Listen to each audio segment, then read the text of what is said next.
لا إله إلا الله محمد رسول الله لا إله نحمده ونصلي على رسوله الكريم أما بعد فأعوذ بالله من الشيطان الرجيم بسم الله الرحمن الرحيم رب اشرح لي صدري ويسر لي أمري واحلل عقدة من لساني يفقهوا قولي رب زدنی علما اللہم صل علی سیدنا و مولانا محمد وبارک وسلم۔ باب امور الایمان، ایمان کے کام کون کون سے ہیں؟ ایمان کے کام یا ایماندار ہونے کے لیے کیا کچھ کرنا ضروری ہے، اس میں وہ قرآن پاک کی آیت لاتے ہیں۔ وقول اللہ تعالی، اللہ تعالیٰ کا فرمان ہے،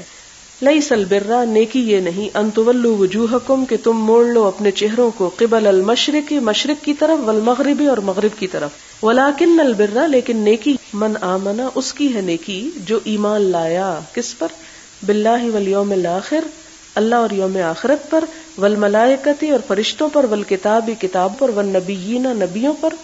وآت المال، اور دیا مال، علی حبہ، اس کی محبت میں، ذوی القربہ، رشتہ داروں کو، والیتامى، یتیموں کو، والمساکین، مسکینوں کو، وابن السبیل، مسافر کو، والسائلین، اور سوالیوں کو، مانگنے والوں کو، وفی الرقاب، اور گردنیں چھڑانے میں، واقام الصلاۃ، اور نیکی کیا ہے کہ نماز قائم کی، وآت الزکاۃ، زکوٰۃ ادا کی، والموفون بعہدہم، اور عہد پورا کرنے والے، اذا عاہدوا، جب وہ عہد کر چکے، والصابرین، اور صبر کرنے والے، فی البأساء، مصیبت میں، والضراء، تنگی میں، وحین البأس، اور جنگ کے وقت، اولئک الذین صدقوا، یہی لوگ ہیں جنہوں نے سچ کہا، واولئک هم المتقون، اور یہی لوگ تقوی والے ہیں۔ اور اس کے بعد ایک دوسری آیت کا بھی حوالہ دیتے ہیں، قد افلح المؤمنون، وہ مومن فلاح پا گئے، جس کے آگے آتا ہے الذین هم فی صلاتهم خاشعون، جو اپنی نمازوں میں خشوع اختیار کرتے ہیں، اور پھر الی آخر الآیہ، سورۃ المومنون 18ویں پارے کی ابتداء میں مومنین کی جتنی صفات بیان کی گئی وہاں پر۔ ان دونوں آیتوں میں ایمان کے بہت سے عملی کاموں کا پتہ چلتا ہے، مثلا صدقہ دینا، نماز پڑھنا، زکوٰۃ دینا، عہد پورا کرنا، یہ تمام چیزیں جو ہیں یہ کیا ہے؟ ایمان کا حصہ ہے۔ حدثنا عبداللہ ابن محمد قال حدثنا ابو عامر العقدی، عبداللہ بن محمد نے ہم سے بیان کیا، کہتے ہیں کہ ہم سے ابو عامر العقدی نے، قال حدثنا سلیمان ابن بلال، کہتے ہیں کہ ہم سے سلیمان ابن بلال نے روایت کیا، ان عبداللہ ابن دینار، انہوں نے عبداللہ بن دینار سے لیا، ان ابی صالح، ان ابی ہریرہ، انہوں نے ابو صالح سے، اور انہوں نے پھر ابو ہریرہ رضی اللہ تعالی عنہ سے، ان النبی صلی اللہ علیہ وسلم، ابو ہریرہ حضور صلی اللہ علیہ وسلم سے روایت کرتے ہیں، قال، آپ صلی اللہ علیہ وسلم نے فرمایا، الایمان بضع وستون شعبۃ والحیاء شعبۃ من الایمان، یہ جو الایمان سے ایمان تک کی حدیث ہے، الفاظ ہیں، اس کو قولی حدیث کہتے ہیں۔ یہ آپ صلی اللہ علیہ وسلم کی زبان مبارک کے الفاظ ہیں جو آپ نے فرمائے، کیونکہ میں نے حدیث کی ڈیفینیشن بتاتے ہوئے سب سے پہلے بات جو کی تھی کہ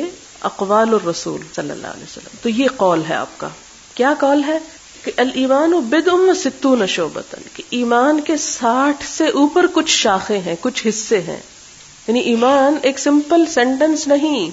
ایمان کے آگے پھر برانچز ہیں، حصے ہیں، شاخیں ہیں، اور وہ کتنی ہیں؟ بضع کچھ، وستون اور 60، یعنی 60 سے اوپر، والحیاء، اور ان برانچز میں ایک اہم حصہ جو ہے، شاخ جو ہے، وہ حیا ہے، والحیاء شعبۃ من الایمان، ایمان کا حصہ ہے۔ اب آپ دیکھیں، اس سے اندازہ لگائیں، حیا صرف عورتوں کے لیے نہیں، مردوں کے لیے بھی ہے، عورتوں کے لیے بھی، سب کے لیے ہے، اور حیا کا مطلب بھی ہم سب سمجھتے ہیں۔ اگر کسی عورت کے اندر حیا نہیں، پھر اس کا ایمان کہاں؟ آپ نے 60 سے زیادہ حصوں کا ذکر فرمایا،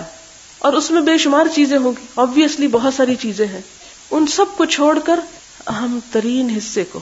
اور وہ حیا ہے، مردوں کے لیے بھی ضروری ہے، لیکن عورتوں کے لیے تو اور بھی زیادہ ضروری، عورت کا تو حسن ہی حیا ہے۔ اور پھر آپ دیکھیں کہ اس کو صرف ایک نفلی چیز نہیں قرار دیا، چوائس پہ نہیں چھوڑا کہ ہاں مرضی ہو تو حیادار ہو جاؤ اور مرضی ہو تو بے حیا ہو جاؤ، نہیں۔ ایک اور حدیث میں آتا ہے کہ حیا اور ایمان لازم و ملزوم ہیں، اگر ایک اٹھتا ہے تو دوسرا ساتھ ہی اٹھ جاتا ہے، چمٹے ہوئے آپس میں، جیسے مقناطیس ہوتا ہے نا، لوہے کے ساتھ چمٹ جاتا ہے. تو آپ نے کبھی دیکھا ہوگا کہ اگر آپ مقناطیس اٹھائیں تو لوہا اٹھ جائے گا، لوہا اٹھائیں تو مقناطیس اٹھ جائے گا. اسی طرح آپ نے یہ فرمایا کہ حیا اور ایمان ایک دوسرے کے ساتھ ہیں، اگر ایک نکلتا ہے تو دوسرا نکل جاتا ہے، وہ نہیں بچتا. اس اصول کو سامنے رکھتے ہوئے، اس معیار کو سامنے رکھتے ہوئے امت مسلمہ اپنی طرف نظر کرے. ہم باقی امت کو تو باہر ہی چھوڑ دیتے ہیں، ہم جو اس چھت کے نیچے بیٹھے ہوئے ہیں ہم ہی اس بات پر غور کریں کہ کیا ہم واقعی ایمان والے ہیں، ایمان والیاں ہیں. کیا ہم ایمان کا ایک بڑا ہی اہم اور بنیادی تقاضا پورا کرنے والے ہیں؟ آپ صلی اللہ علیہ وسلم یہاں کچھ بھی فرما سکتے تھے، لیکن حیا کو خاص طور پر الگ نکال کے یہ بات اس لیے فرمائی کہ وہ بڑا اہم ہے.